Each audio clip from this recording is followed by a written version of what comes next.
嘿，大家好，我是尼克拉斯杨，今天要给大家讲一个希腊神话来自地狱的爱情故事 Persephone and Hades。 这个故事至少可以排进世界神话前3名，里面充满了阴谋、悬疑、心理、大反转等等超多元素，非常厉害。请大家多多关注我的 YouTube 频道和 Instagram， 猛砸订阅和点赞按钮，我们必须集齐100万优秀天才。接下来好听的故事开始啦。公元前3000年开始的古希腊文明，可以说是影响我们当下最厉害的古文明了。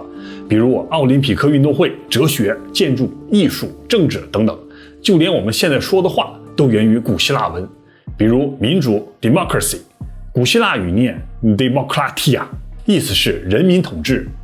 其他的一堆术语都是古希腊文，比如philosophy、psychology、biology 等等，这种有 phi 有 g 的术语基本上都是。古希腊文明中最重要的一环就是古希腊神话，因为古希腊的哲学大师太多了，什么柏拉图、亚里士多德等等一大堆，太会讲故事了。所以人家的神话里全都是史诗、悬疑、宗教、伦理，全都是奥斯卡电影元素，奈飞电影编剧的祖师爷。所以我们今天就讲一下古希腊神话中的史诗故事 Persephone and Hades。Persephone 在古希腊神话中是春天和生命的化身，她是天空之神宙斯和大地之母 Demeter 的女儿。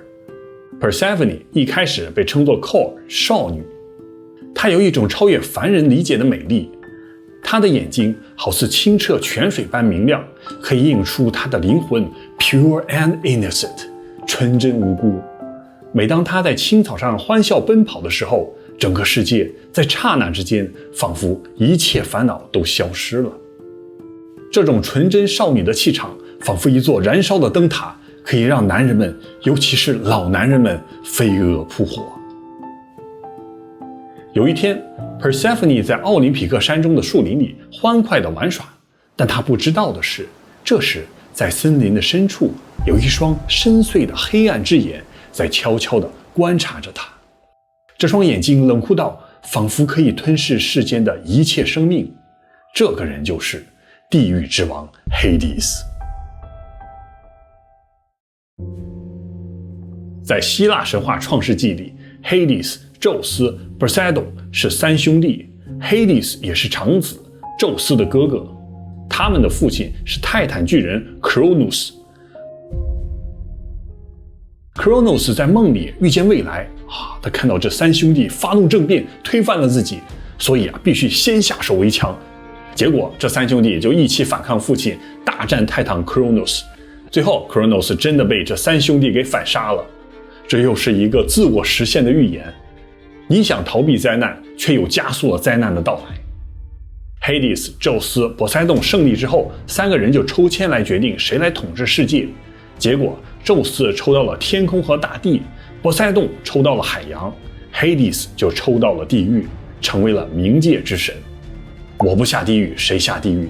这个世界总要有人来控制黑暗世界，以维持宇宙的平衡，所以 Hades 就变成了地狱之王。这个世界不是非黑即白， Hades 也不想孤独地生活在黑暗之中，所以他就被充满生命和青春的 Persephone 深深地吸引。就在 Persephone 在山野中玩耍的时候，不知不觉太阳开始下山，金色的阳光渐渐褪去。这时候突然一阵冷风吹过，让人不寒而栗。 Persephone 的笑声突然停了下来，发生了什么事？这时候他一转身，一个巨大的阴影从森林深处向他走来。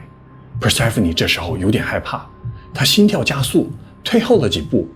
他发现这个高大的阴影有着消瘦的脸庞，威严有力，他的眼睛冷酷，却又闪着一丝温柔，这是一种 Persephone 还无法理解的深度。 Hades 发出低沉而洪亮的声音， Persephone， 我是 Hades， 地狱的主宰，你的美丽和优雅，果然只有亲眼见到才能真正感受到。我曾在远处注视着你，你的存在和你带来的生命的力量，可以照亮地狱中最阴暗的角落。Persephone 喉咙哽咽了一下，大脑好像暴风和大海一般翻滚。黑帝斯是他的伯父，他这么说是什么意思？黑帝斯说完之后，就唰的一下消失在黑暗之中。当天晚上 Persephone 就回去把这件事告诉他妈妈 Demeter， 说今天我遇到了伯父黑帝斯，他说了一些奇怪的话。他妈妈一听，心头一紧，就说这地狱之王心狠手辣，一定要小心，以后出门都要带上仙女们 Nephi。 这 Nephi 是自然界的一种仙女，非常清纯可爱，在森林泉水般都会出现。又过了一段日子之后， Persephone 就和仙女们去森林里玩耍，她们的笑声伴随着阵阵清风，好像风铃般美妙。这时候 Persephone 一抬头，发现前方的草地里怎么有一片水仙花，晶莹剔透，特别美丽，她从来没见过。于是她就赶紧跑到花丛中去摘这些花。当她弯腰刚刚摸到这些花的时候，突然间她感到这整片大地怎么在颤抖。于是她赶紧回头召唤仙女们，说好像不太对劲。这时候她脚下轰的一声，突然裂开了一个无底巨洞，瞬间从飓风中冲出一辆黑色的战车，战车上站着一个黑影，一把就抓住了 Persephone。 这时吓得花容失色，大喊救命。这话音刚落，黑影就带着战车瞬间消失在无底的黑暗之中。大地轰的一声合并了起来，好似什么事情都没发生过一样。这个黑影就是地狱之王黑帝斯。在罗马 Borghese 美术馆现存了一座意大利国宝级雕像，就叫做被绑架的 Persephone。 意大利大师波尔尼尼在明朝末年1622年创作的。这波尔尼尼的雕像充满了动感，好像电影一样。大家仔细看，这大理石雕刻的肌肤，黑帝斯手上的血管， Persephone 的肌肤，这小腿的线条等等，都栩栩如生这个大师级艺术太厉害了。话说黑帝斯为了达到目的不择手段，抢走了 Persephone 之后，他的妈妈 Demeter 突然发现我的女儿不见了。于是他就去树林中寻找，不断的呼喊女儿女儿你在哪里，声音非常凄凉，心如刀绞。妈妈一直找了9天9夜，走遍了天涯海角，也没有任何音讯。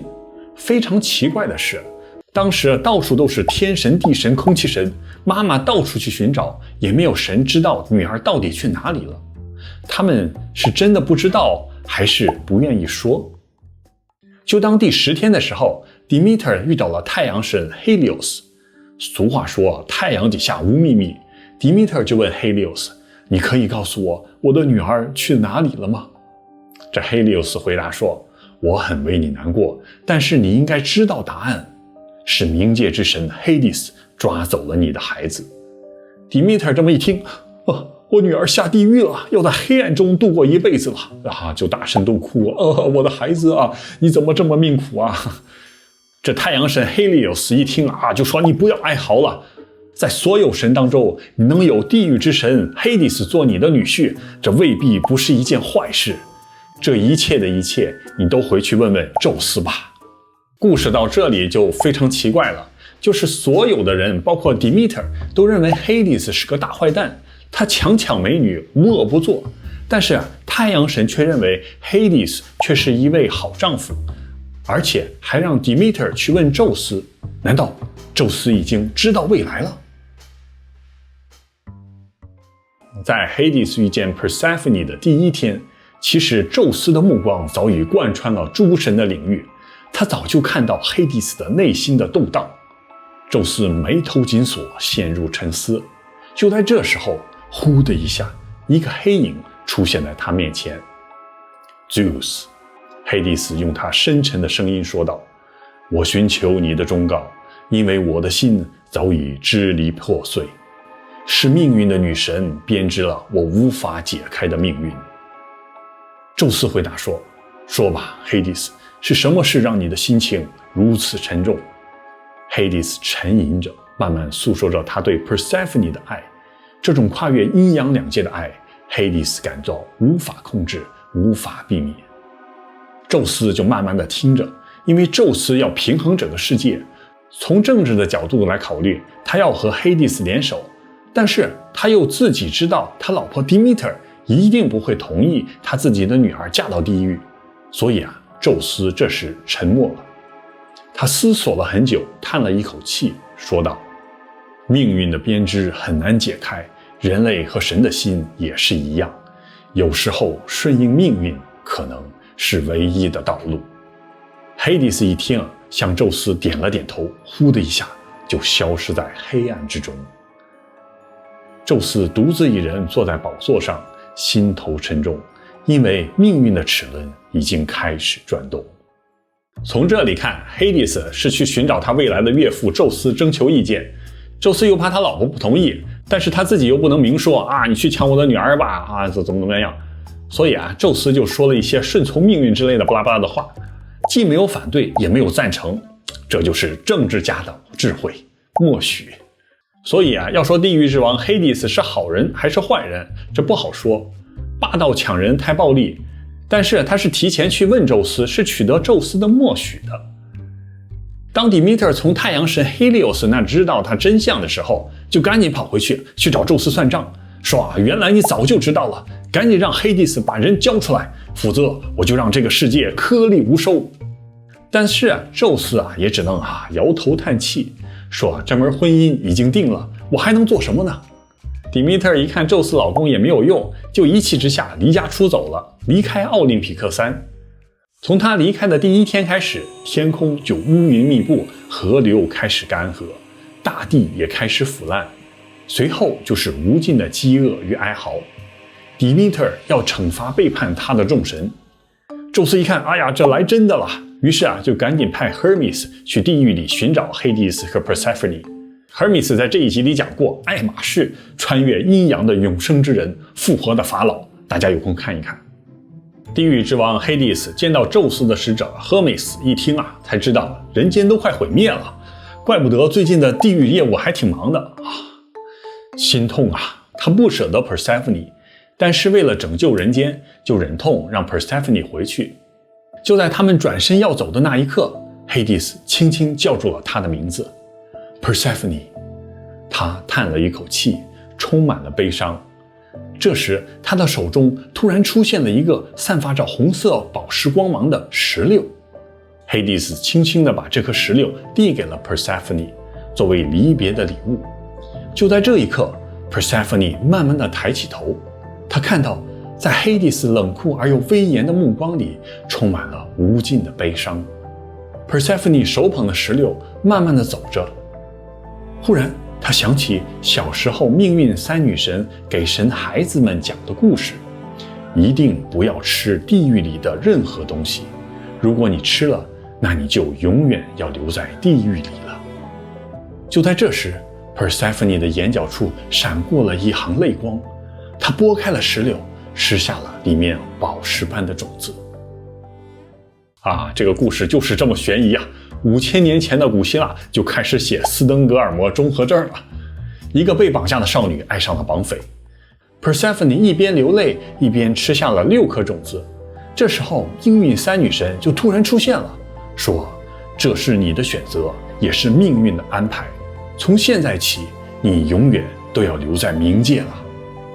在前面领路的 Hermes 这么回头一看，叹了一口气，知道无法改变，就一个人回去了。Persephone 的妈妈 Demeter 发现只有 Hermes 一个人回来，就大哭起来，诅咒黑蒂斯你这个地狱之王果然心狠手辣，为了留住我的女儿不择手段这 Persephone 在冥界里到底发生了什么事？她为什么要吃下这石榴，永远陪着黑蒂斯？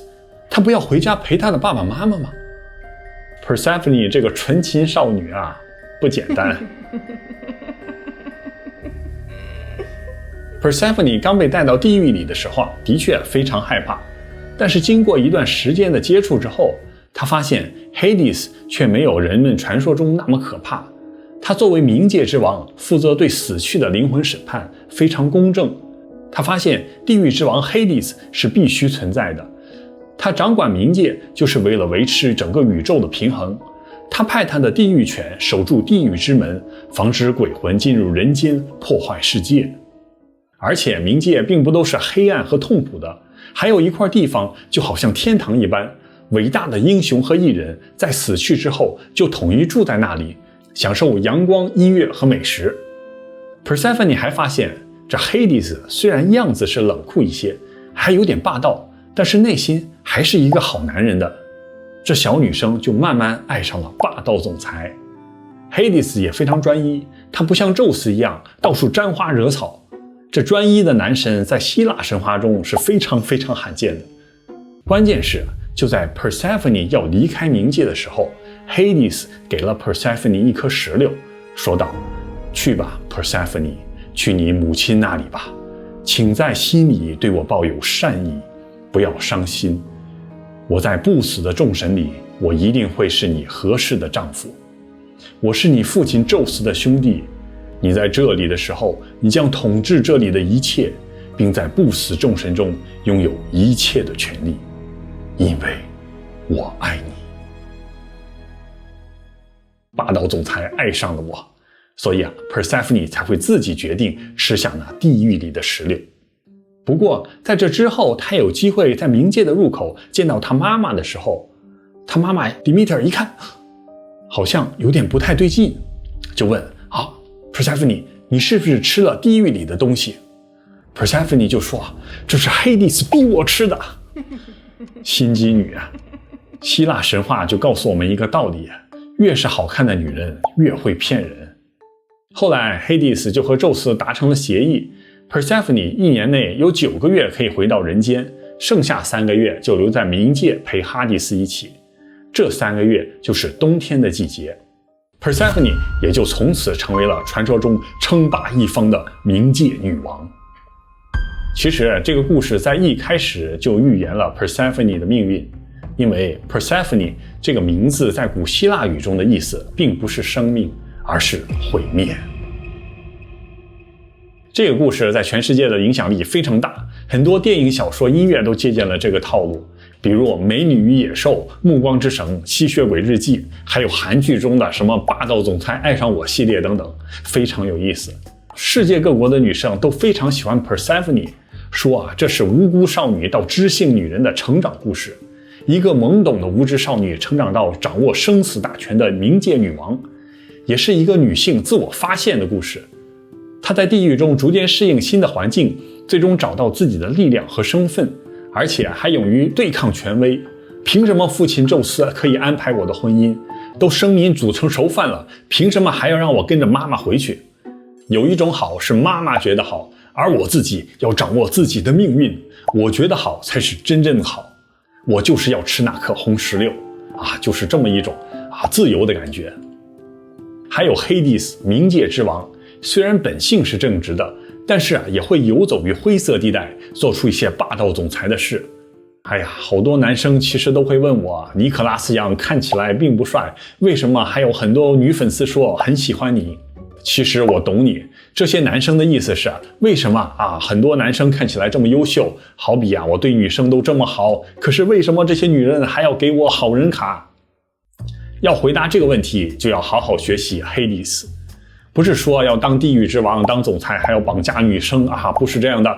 男生在谈恋爱的过程中要有一种性格上的反差感就是看起来酷酷的，但是呢，在有时候在女生面前要表现出可爱的样子。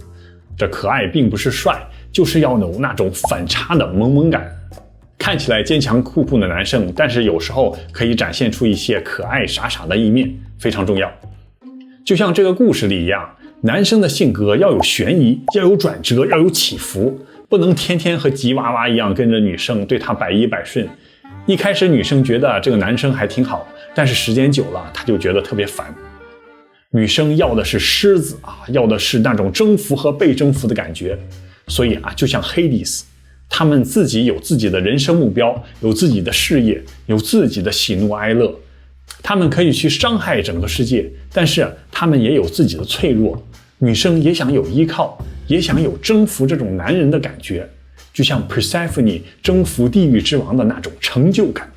爱情这个事情有意思。好了，今天的我们节目到此为止了，我们下期再见。嗨，各位天才，别忘加我的这个 Instagram 多谢点赞、转发支持。优秀天才团的朋友还想听什么故事，请多多在下面留言，最好要有那种跌宕起伏、悬疑反转的故事，鬼故事就不要了，我好害怕。